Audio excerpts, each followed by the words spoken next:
This is the I'm Uncomfortable podcast, the podcast for people who want to be okay with being uncomfortable. We're your hosts, Vanessa and Melissa. Welcome to another episode of the I'm Uncomfortable podcast. Today we are joined by a special guest. Viky is here to help you stop attracting the wrong partners and rewire yourself for secure and available love. Her platform is all about relationships, communication, boundaries, self-acceptance, and our favorite, personal development. Viky's goal is to help millions of people find the right partner and create healthy and thriving relationships. So welcome, Viky, to the show. If you'd like to share more about you, I'm sure our listeners would love to hear. Thank you so much. Yeah, I'm really happy to be here with you. I really love your podcast, so thanks a lot to invite me. I like to help people to break free from dysfunctional dynamics and stop attracting the wrong one. Because we deserve love, every one of us, we deserve real love and, something authentic and secure and beautiful. So I want to give this to the world. It's a mission. Because as I did it, everyone can do it. So I love that. We always say, if we can do it, you can do it. Exactly. Definitely. I've been 4 years in toxic relationship. If I could do it, everyone. Oh God. It's like learn from my lessons. Yeah, always. Well, sometimes you have to learn the hard way. That's my favorite hobby. But Viky, we always ask our guests what's making them uncomfortable lately. So what's been making you uncomfortable? Something interesting, actually. It was uncomfortable because I had to allow my partner to step into his leading role. And this was really working into our polarities as feminine and masculine in the relationship. And he's also very intuitive and he makes a very similar job to mine. So I was allowing him to guide me, and this was uncomfortable actually, because even if he wanted to give me guidance on something important, for me it was I'm not in control here. I am the one guiding usually. So I was very uncomfortable. And I was fighting with him and resisting, I have my intuition. Yeah. But then I understood that I was asking actually the universe to step more into my feminine, and it was allowing me to do that, stepping more into his masculine. So I was okay, I have to surrender and receive his guidance and let him be in his leading role, in this. And it was amazing, but it was very uncomfortable in the beginning. So right. Yeah. We always talk about how we're recovering perfectionists, we're recovering people pleasers, and we like to have some sort of sense of control. So we can relate. But thank you for sharing. It's hard to let go.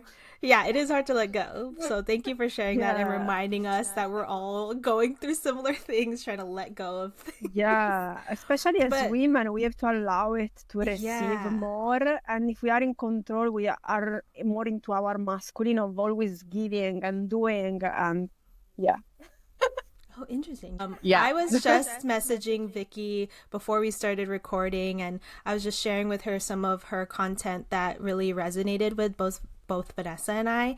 And one of the ones that was top on the list was talking about 5 ways to stop attracting the wrong partner. So can we get into some of the signs that people can learn from to know that they are with the wrong partner?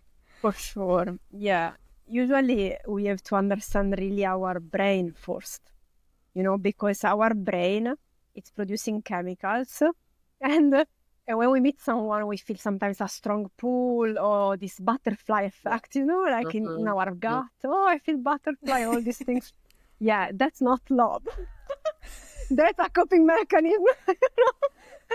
So we are so used to have that butterfly, that chemistry, and think, oh, must be it, And no.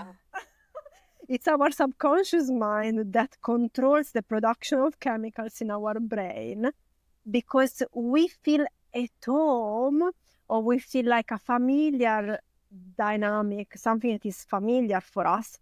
Most of the time, it's our unmet needs in the childhood. Unmet needs. Yeah, okay. Because when we had, for example, some parents that were not really there for us, maybe they were too busy with the job, or, they were not really paying attention to our needs or something, then we develop an habit of thinking this must be love or family or relationships.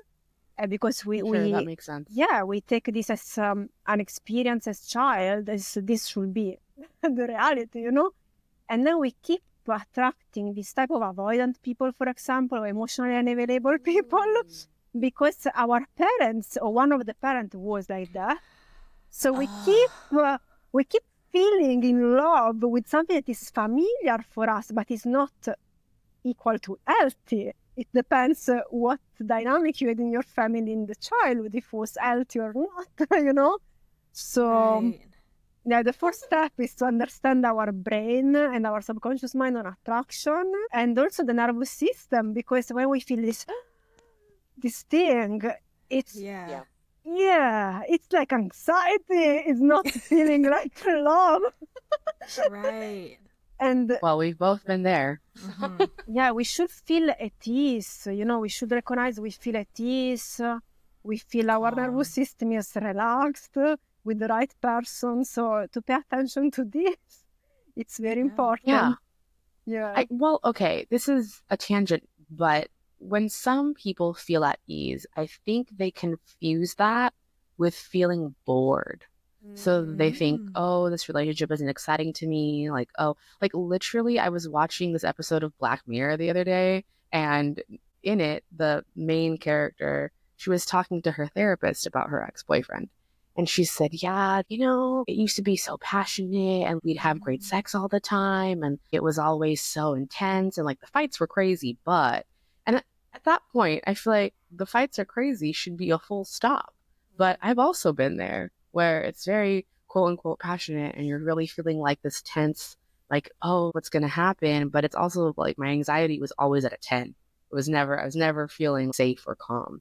So what do you tell people? Like if you're coaching people and they talk about maybe feeling bored because it's safe, how do you coach them to recognize that that's not actually boredom?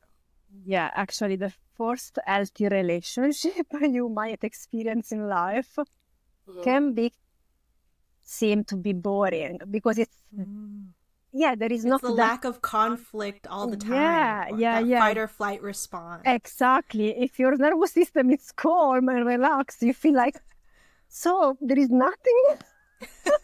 Because you're so used to it from this. Oh God. Yeah, and can also be like, especially for my relationship, it was that when we started dating, I thought, he's a beautiful man, but I was not having this crazy attraction, and neither him with me. It was feeling like was more mental than physical. And we really understood this. The first healthy relationship of us, we don't have this strong, crazy chemistry because we are not wired anymore in that way, So, it can be scary in the beginning because we can thinking, maybe, I'm not that attracted or maybe it's boring.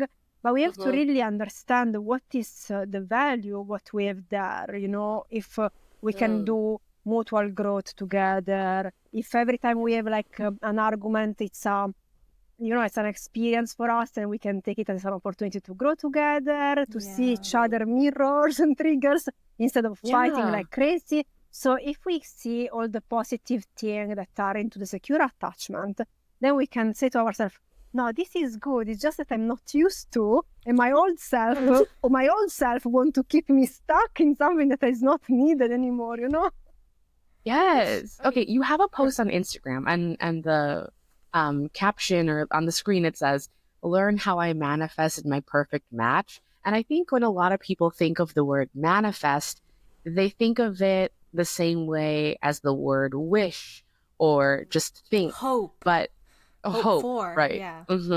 But it seems like it's way more involved than that. So can you talk about the actual uncomfortable work that goes into rewiring yourself? Because I don't think it's just hoping or wishing. It's science.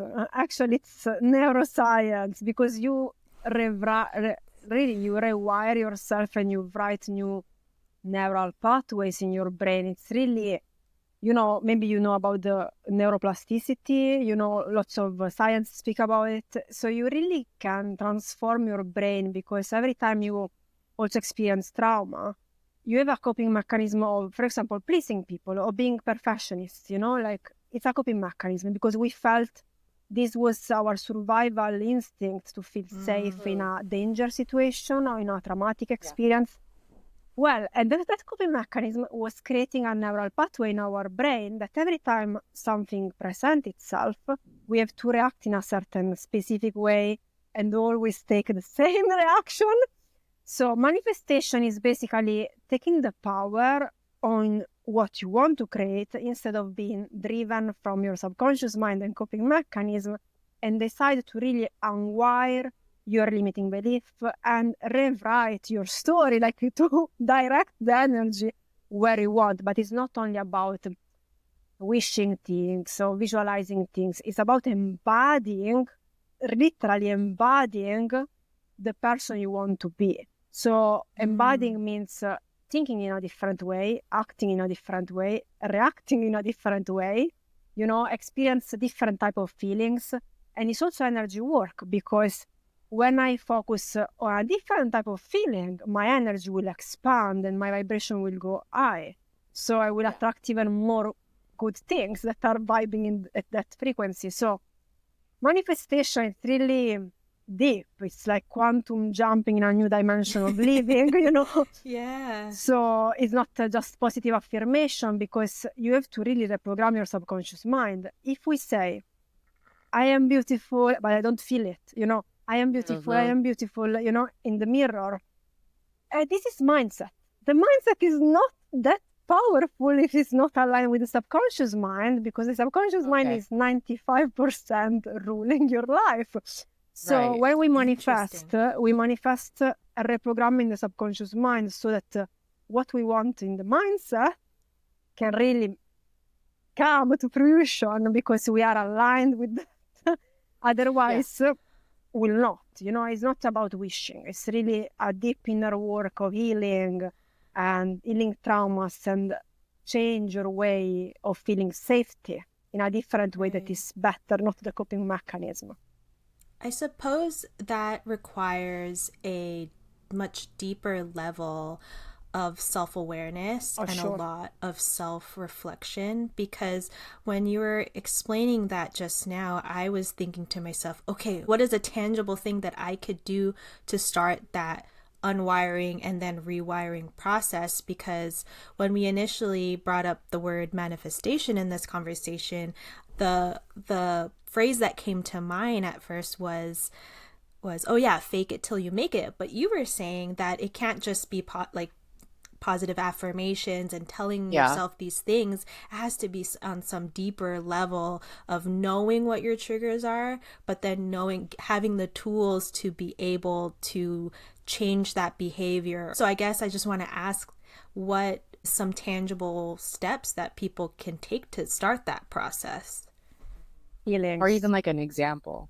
Feelings are the key, because it's like feel it until you make it. It's not fake it, because if you fake it, you just fool yourself, We have to really feel differently. So, for example, to my clients, they don't experience safety, for example, because many of my clients, they attract, people that are unavailable for them, or ghosting them, or avoidant, and they don't feel safe, and they always have this anxious attachment, and they overgive, and they try to show their value to really try to receive some love back, because they were having lack of safety in their childhood or in their life. So what is safe for them is sacrificing themselves, not setting boundaries, always saying yes, trying to do everything, or save the others, to be the savior or the nurse, all these things. I'll fix them. It's okay. I'll fix them. Yeah, exactly.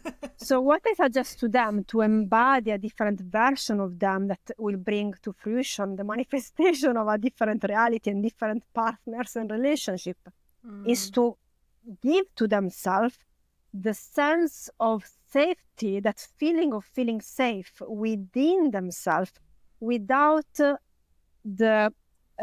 rely on the outcome, or to rely on the other person reactions or action toward us.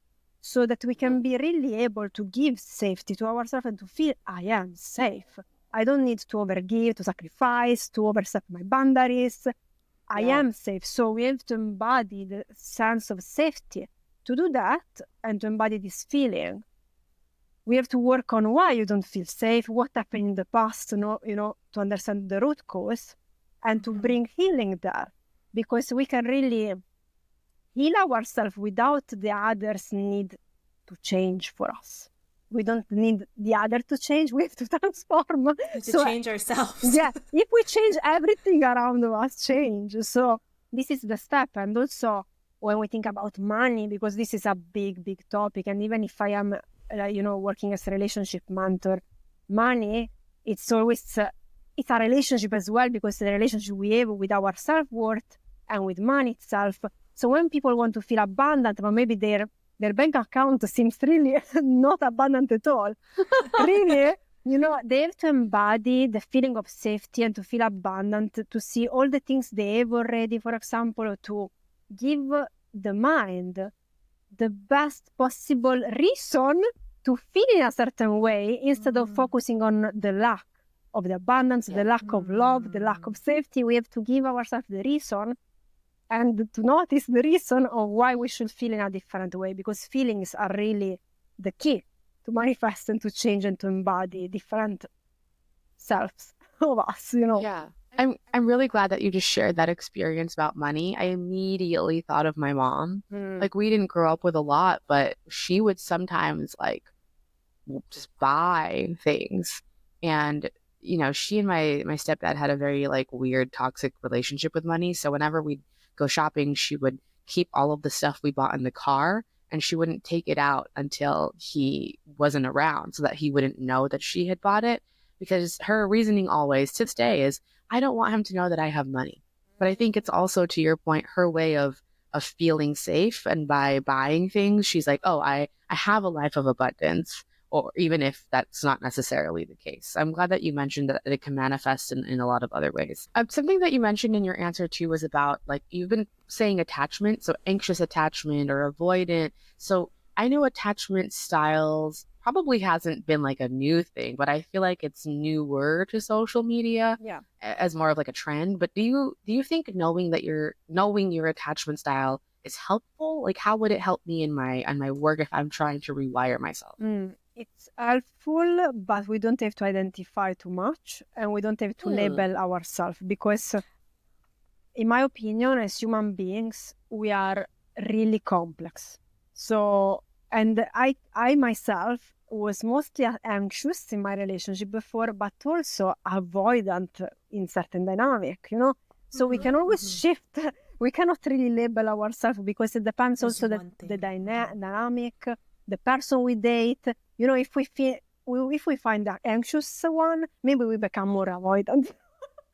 So, okay. So it's more into understanding and be aware of, okay, there is something in me that creates certain dynamic, but not really be fixed on that, because we can always shift it and it can just be useful to understand more the dynamic, why you have more anxiety or more avoidance, or if you are not really secure, because secure attachment is something that we really need to have as outcome and goal. Secure attachment is the good one that we should focus on, to feel secure in a relationship.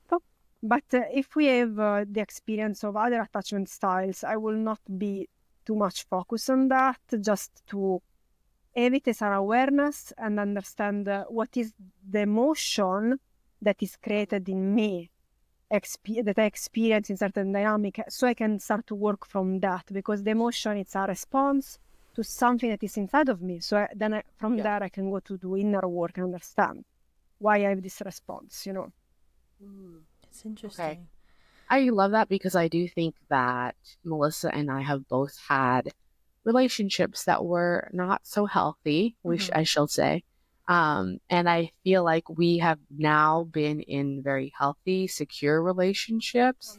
But I think, at least for me, what you're saying about if somebody is more avoidant, then maybe it brings out a different part of you. I really saw that in my really unhealthy relationship. I thought I was a secure person. but this person was so avoidant that it made me so anxious. And what you were saying earlier, Vicky, of like, what can I do? How can I fix it? What can be better? Like that really started coming out in a way that like made me uncomfortable, but I like couldn't stop doing it. I would have these like talks in the mirror. I would tell Melissa, like, I would literally look in the mirror and have these like self-talks and tell myself things, but I just like couldn't stop. I couldn't for the longest time. Yeah. I would say the same for the relationship that I bring up in terms of the most toxic relationship that I was in. It very much, I always say that this is the relationship that made me forget who I was, because I too was like, I am a secure person. I know who I am. But when I was in this relationship with this person, I became so anxious and so people pleaser to this person because he was avoidant. He didn't reciprocate the feelings that I was giving and the emotions that I was offering on the table. And so I was overcompensating for the both of us, you know? So it's very interesting. And I like that because I saw that post where you talk about attachment styles and I think it's a good use of having that vocabulary and those definitions of those attachment styles. And yes, you may identify as one more so in different kinds of interactions and relationships, but it's not necessarily who you are. That's kind of comforting to know because, like you said, humans are complex and we're not going to be just one thing all the time. But we love a label. We love a personality quiz. We can't help it. We love vocabulary to pull out and be like, okay, this is this. I'm identifying this as anxious attachment or avoidance, you know? So I appreciate that.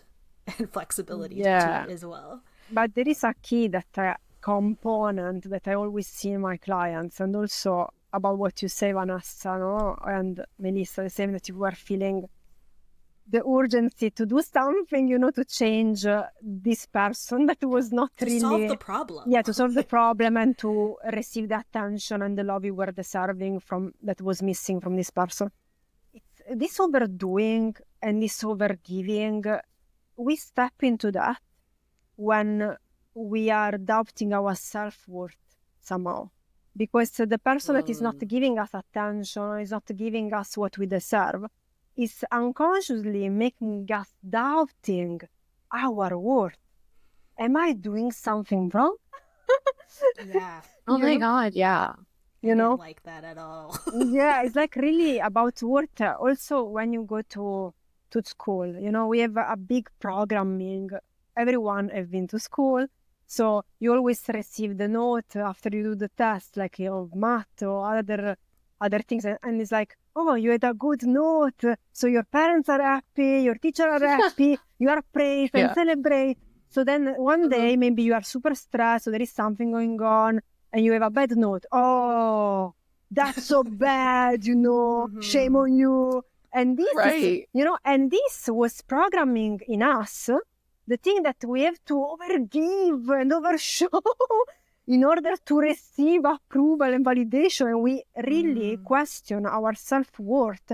I am worthy. Doesn't matter the reactions of others. I am worthy. Doesn't matter if I am excellent in something or not. I'm always worthy. And, you know, this question of self-worth, it's really the key most of the time, you know? Yeah.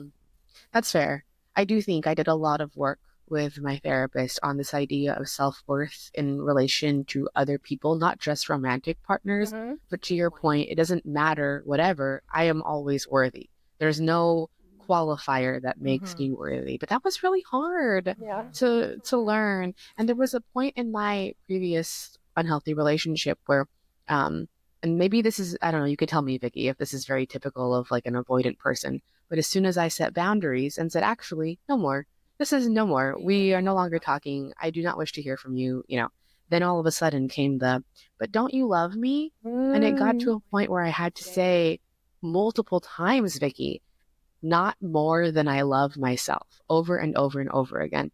And the more I said it, the more I felt it, and the more it helped me to move past it. But like, God, did that take me so long? for, for it's so long. I was stuck in that cycle. Amazing that you did it. Amazing. Yeah. It's like a lot of therapy.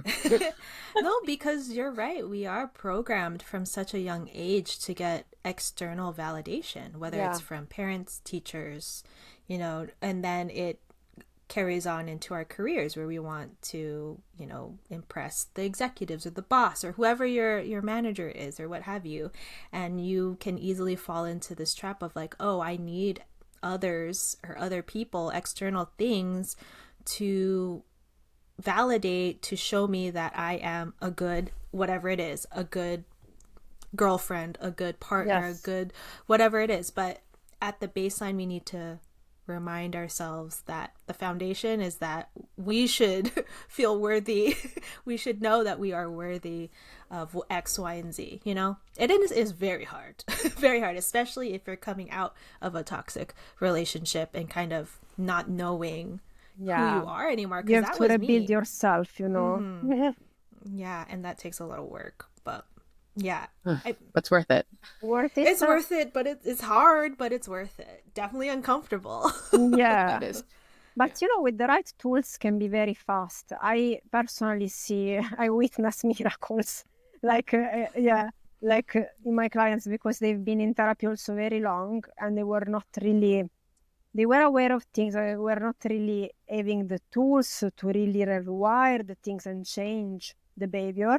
And then in a matter of few sessions, like they say, now I can do things different, because it can be actually, there is a belief that I want you insert in your mind today that can be actually easy and can be actually fast if you have the right tools, because, we are developing all the time and evolving a society, and also the healing tools and the therapy modality that are also evolving, so that we can have different type of modalities that can really be fast and easy for us.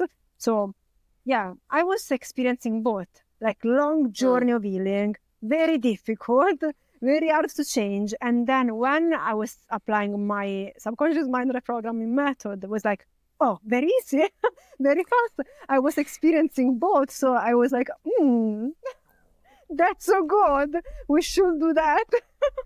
Everyone. It can be very easy and can be more fun and can be more light, not so much hard.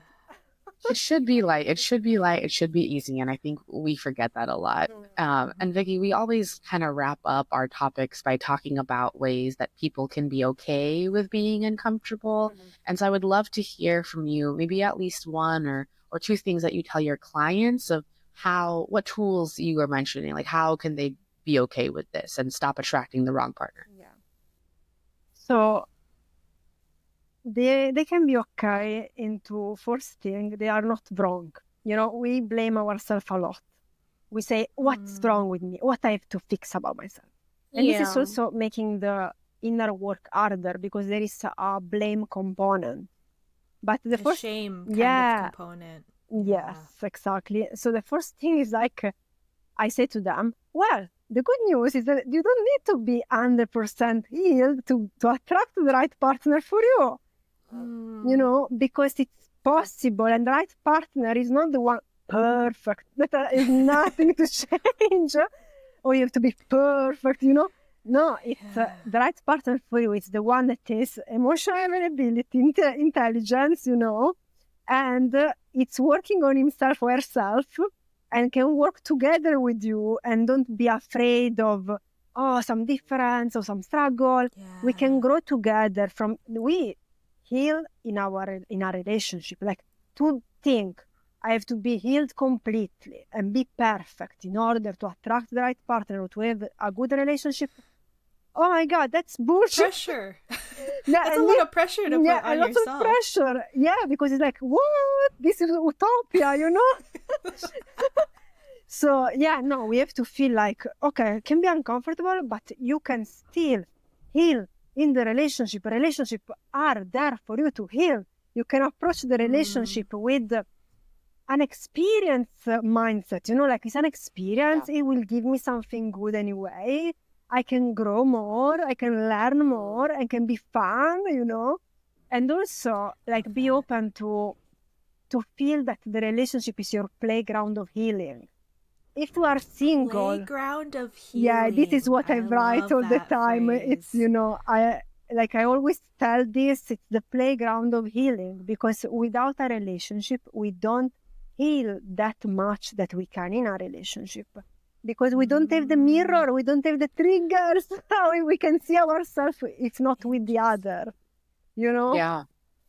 I love that. I think some people do wait, though. I think a lot of people wait to feel like they are ready for a relationship. But I do agree, Vicky. I think there's only so much waiting you can do. You have to be in it to know that the person is going to work with you. But playground for healing, I've never thought of it that way. It's such a positive so special. take. It's a positive take on that process, because like you said earlier, it doesn't have to be heavy all the time.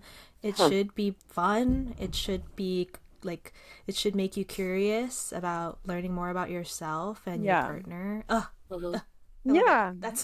my key takeaway already. Yeah, beautiful. It's to be more light. Otherwise we judge too much ourselves, or we impose really high standards on us. It's about really perfectionism and all these things. It's like, we are messy, we are beautiful human beings, as we are. We have to accept ourselves, we can't be up all the time. Right. Yeah. Okay. Well, I thank you for sharing that. I think that's such a great way to close out this conversation. You did talk about your clients and your program. So where can our followers get more of your content, follow you, contact you, ask you questions? Where can our audience connect with you? Well, my every social media channel is the same name. The love resolution is like a New Year resolution, but for love. So and everlasting love resolution. and everlasting resolution, not only for 1 year. So the love resolution, it's very easy. Also, the podcast is called the same, the love resolution. You can find me on Instagram and on Spotify for the podcast and Facebook. Well, great. Well, thank you so much again, Vicky, for being here.